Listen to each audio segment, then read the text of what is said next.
नमस्ते साथीहरु, तपाईहरुलाई स्टडी टाइम युट्युब च्यानलमा स्वागत छ। आज पनि हामी फेरि सर्ट टर्म फाइनान्सिङ प्लानिङको न्युमेरिकल प्रोब्लम सल्भ गर्न गइरहेका छौं, जसमा आज हामी हेर्ने छौं 2017 को फलमा सोधिएको न्युमेरिकल प्रोब्लम। हिजोको भिडियोमा हामीहरुले 2016 को स्प्रिङ सल्भ गरेका थियौं। तपाईहरु त्यो भिडियो हेर्न छुटाउनु भएको छ भने म लिंक डिस्क्रिप्सन बक्समा छोडिदिन्छु, तपाईहरु गएर हेर्न सक्नुहुन्छ। आजको यस भिडियो हामी 2017 को फल पीयू एक्जाम मोडेलमा सोधिएको न्युमेरिकल प्रोब्लम सल्भ गर्ने छौं। यो न्युमेरिकल प्रोब्लम सल्भ गर्नु भन्दा अगाडि हामी यसमा रहेको बेसिक कन्सेप्ट बुझौं, जसमा हामी हेर्ने छौं इन्भेन्टरी टर्नओभर भनेको के हो, अनि जो हाम्रो क्याश कन्भर्जन साइकल भनेको के हो, सेल्स आउटस्ट्यान्डिङ भनेको के, यसको बारेमा हामी बेसिक कन्सेप्ट के गरौँ क्लियर गरौँ, त्यसपछि हामी न्युमेरिकल प्रोब्लम सल्भ गर्ने छौं। यदि हामीले त्यो बेसिक कन्सेप्ट क्लियर गर्यो भने फर्दर अरु न्युमेरिकल प्रोब्लमहरु पनि हामीलाई सल्भ गर्न के हुन्छ इजी हुन्छ। त्यही भएर हामी के गरौँ फर्स्ट बेसिक कन्सेप्ट क्लियर गरौँ, त्यसपछि हामी यो न्युमेरिकल प्रोब्लम सल्भ गर्ने छौं। जसमा हामी हेर्ने छौं the operating cycle and the cash cycle. Operating cycle भनेको के हो अनि क्याश साइकल भनेको के हो, यसको बारेमा हामी क्लियर गरौँ। फर्स्ट हेरौँ त अपरेटिङ साइकल भनेको के हो। The time interval requires for conversion of raw materials into finished goods and then into cash भन्नुको मतलब अपरेटिङ साइकल भनेको के रहेछ, त्यस्तो टाइम इन्टरभल रहेछ जुन के हो हाम्रो र मटेरियल्स। हामी कुनै प्रोडक्ट के प्रोड्युस गर्छौं भने त्यसलाई फर्स्ट हाम्रो के हुन्छ र मटेरियल हुन्छ, त्यसपछि हामी त्यसलाई फिनिश्ड गुड हो र मटेरियल्सबाट फिनिश्ड गुडमा लग्ने त्यो टाइम पिरियड नै के हाम्रो अपरेटिङ साइकल हो। एन्ड देन इन्टु क्याश भने जुन फिनिश्ड गुड छन् अझ त्यसलाई के हो क्याशमा लग्ने जुन टाइम पिरियड हुन्छ त्यसलाई के भन्ने छ अपरेटिङ साइकल भन्छौं हामी। अनि अपरेटिङ साइकललाई हामीले म्याथमेटिकली कसरी शो गर्ने भने operating cycle equals to ICP plus RCP. अब हामी आईसीपी अनि आरसीपी भनेको के हो त्यो हेरौं। आईसीपी भनेको यानी कि इन्भेन्टरी कन्भर्जन पिरियड रहेछ। आईसीपी भनेको हाम्रो के रहेछ inventory conversion period. The length of time required for conversion of raw materials into finished product and then sales is known as हाम्रो के हो आईसीपी यानी कि इन्भेन्टरी कन्भर्जन पिरियड। भन्नुको मतलब के रहेछ कि हाम्रो इन्भेन्टरी कन्भर्जन त्यस्तो टाइम पिरियड रहेछ जुन के को लागि आवश्यक पर्छ र मटेरियललाई फिनिश्ड गुडमा पुर्याउनको लागि अनि त्यसपछि फिनिश्ड गुडबाट सेल्ससम्म पुगाउने जुन हाम्रो टाइम छ नि त्यसैलाई हामी के भन्छौं इन्भेन्टरी कन्भर्जन पिरियड भन्छौं। अनि यसलाई म्याथमेटिकल्ली कसरी लेख्ने भन्दाखेरि ICP equals to inventory divided by cost of goods sold per day. यसरी हामी फाइन्ड आउट गर्न सक्छौं। के गर्ने inventory divided by COGS per day divide गरेर हामी के फाइन्ड आउट गर्नु आईसीपी, जसमा हामी सीओजीएस पर डे कसरी फाइन्ड आउट गर्ने छौं COGS divided by numbers of days in a इयरले डिवाइड गरेर हामी के गर्ने छौं सीओजीएस पर डेज फाइन्ड आउट गर्ने छौं। त्यसैगरी हेर्नुस् त आरसीपी भनेको के हो। आरसीपी भनेको हाम्रो रिसिभेबल कन्भर्जन पिरियड हो, जसमा के भनेको छ the average length of time for collection of account receivable is known as के रहेछ हाम्रो रिसिभेबल कन्भर्जन पिरियड रहेछ। भन्नुको मतलब कम्पनीसँग भएको अकाउन्ट रिसिभेबल छ नि हो, यो अकाउन्ट रिसिभेबललाई जुन कलेक्सन गर्ने टाइम अवधि लाग्छ नि हो त्यही पिरियडलाई नै हामी के भन्छौं रिसिभेबल कन्भर्जन पिरियड भन्छौं। अब यसको हेर्नुस् त हामी यसको क्याल्कुलेट गर्ने हामीसँग फर्मुला रहेको छ, जसको के छ RCB equals to average receivable divided by credit sales per day. Per days निकाल्नको लागि के गर्ने छौं credit sales divided by number of days in a इयरले डिवाइड गरेर हामी के फाइन्ड आउट गर्ने छौं credit sales per day find out गर्ने छौं।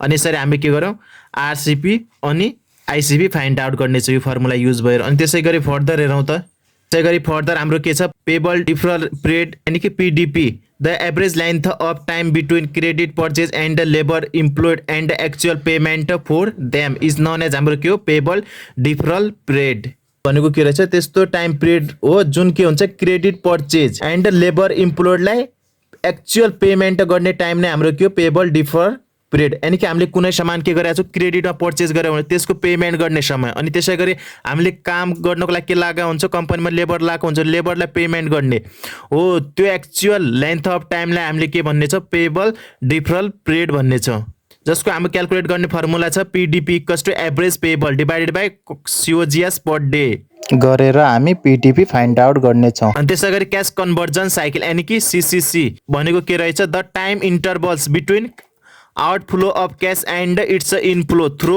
Sales and collection from customer.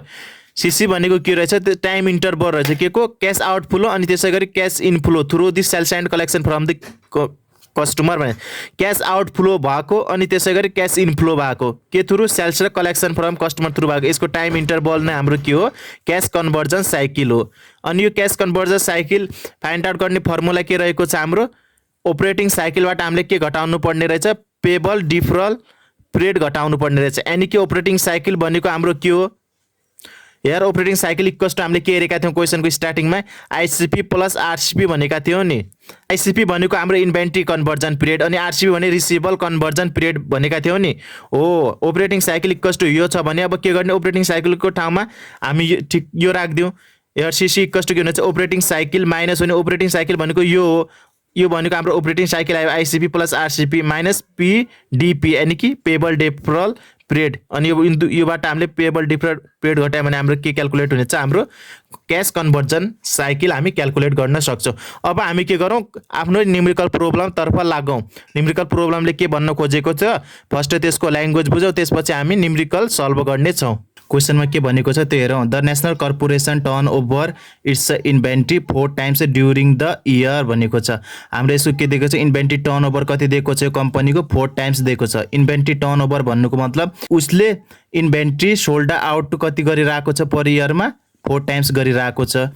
And it's a days sales outstanding was 30 days भने sales outstanding days भन्नुको मतलब एउटा एभरेज के हो टाइम पिरियड हो के गर्छ कम्पनीले टेक गर्छ to receive payment for sales sale भएको एमाउन्टलाई के हो रिसिभ गर्न टाइम लगाउने पिरियड नै के हाम्रो डिएसओ हो। The corporation payable deferral period is 40 days भनेको छ। हाम्रो के दिएको छ यसमा पेबल डेफरल पिरियड कति भयो 40 डेज। यानी कि पेबल डेफरल पिरियड भनेको के हो कि नम्बर्स अफ डेज हुन् that company takes to convert its accounts payable into cash accounts पेबललाई क्यासमा कन्भर्ट गर्ने जुन टाइम पिरियड हुन्छ त्यसलाई हामी के भन्नेछौँ पेबल डेफरल पिरियड भन्छौँ जुन हाम्रो कति छ 40 दिन।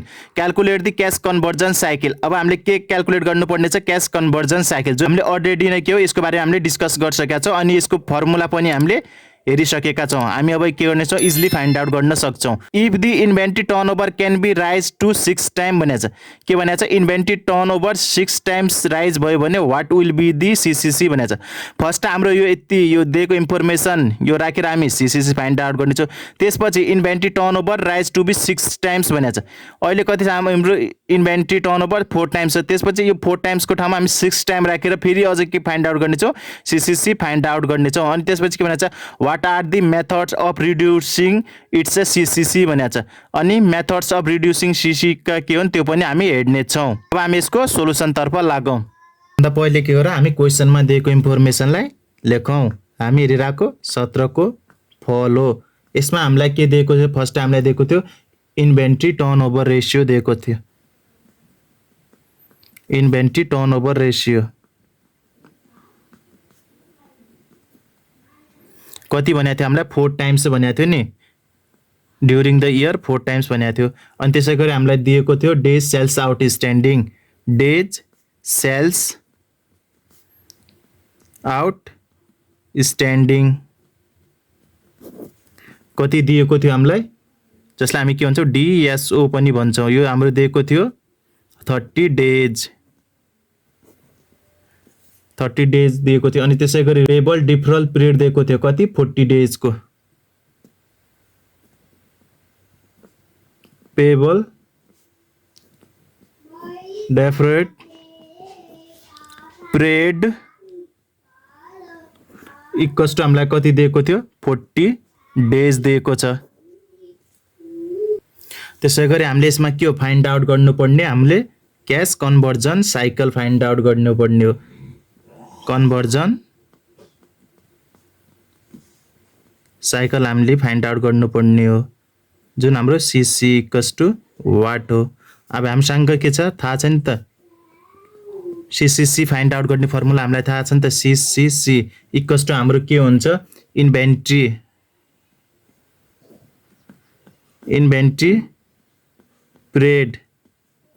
पिरियड प्लस के रिसिभेबल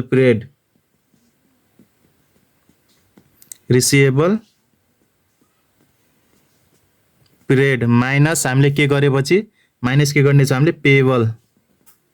पेबल पिरियड हो यो गऱ्यौँ भने हामीले के इजिली के फाइन्ड आउट गर्ने छौँ सिसिसी फाइन्ड आउट गर्ने सक्छौँ।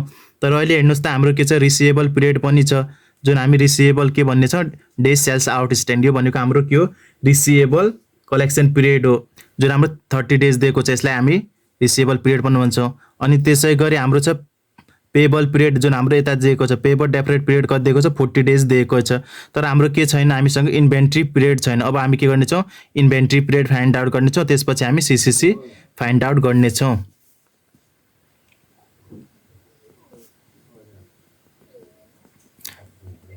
इन्भेन्ट्री पिरियड इक्वल्स टु हाम्रो फर्मुला छ इन्भेन्ट्री पिरियड निकाल्ने हामीसँग फर्मुला रहेको छ days in a year days in a year divided by हामी के गर्नेछौँ इन्भेन्ट्री टर्नओभर रेसियो इन्भेन्ट्री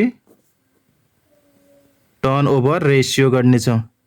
अनि हाम्रो days sales days in a year हामीले कति एज्युम गर्ने 360 एज्युम गर्ने अनि डिवाइडेड बाई इन्भेन्ट्री टर्नओभर कति दिएको छ हामीलाई 4 हो नि त हाम्रो दिएको अहिले 4। अनि यो क्याल्कुलेट गर्दा हाम्रो कति आयो इन्भेन्ट्री पिरियड हाम्रो कति आयो 90 डेज हाम्रो के आयो इन्भेन्ट्री पिरियड आयो। अब हामी के गर्न सक्छौँ easily cash conversion cycle find out गर्न सक्छौँ। नाउ हामी के फाइन्ड आउट गर्नेछौँ सिसिसी फाइन्ड आउट गर्नेछौँ जसको लागि हाम्रो फर्मुला के छ इन्भेन्ट्री पिरियड जुन हामीले भर्खरै फाइन्ड आउट गरेर कति आयो हाम्रो 90 डेज यो प्लस भयो। अनि त्यसै गरी रिसिभेबल पिरियड हाम्रो कति छ रिसिभेबल पिरियड हाम्रो भनेको डिएसओ हो कति छ हाम्रो 30 डेज के गर्नेछौँ प्लस 30 डेज अनि माइनस के हो पेबल पिरियड जुन हाम्रो यता छ नि पेबल डिफरल पिरियड भनेको कति छ हाम्रो 40 डेज दिएको छ माइनस 40। अब हेर्नुहोस् त 40 30 कति भयो 120 बाट 40 गर्दा कति भयो हाम्रो 80 डेज हाम्रो के आयो सिसिसी 80 डेज क्याल्कुलेट भयो। अनि त्यसै गरी फर्दर के भनेको छ हाम्रो if inventory turnover ratio rise to 6 time भनेको छ। अहिले हाम्रो के थियो इन्भेन्ट्री टर्नओभर रेसमा 4 टाइम्स थियो नि अब यो 4 टाइम्स नभएर 6 टाइम भयो भने त्यो सिसी कति हुनेछ त्यो क्याल्कुलेट गर भनेको छ। अब त्यसको लागि हेर्नुहोस् त जुन हामी यसलाई फर्स्ट नम्बर मानौँ अनि यसमा हामी सेकेन्ड नम्बरमा गर्नेछौँ if inventory turnover ratio rise to कति हो 6 टाइम भनेको छ है 6 टाइम। यदि हाम्रो इन्भेन्ट्री टर्नओभर 6 टाइम के राइज भयो भने हाम्रो इन्भेन्ट्री कन्भर्जन पिरियड कति हुनेछ त्यो फाइन्ड आउट गर फर्स्ट है। इन्भेन्ट्री पिरियड भनौँ कति हुनेछ 360 डिवाइडेड बाई 6 गर्ने यो गर्दा हाम्रो कति भयो 60 डेज।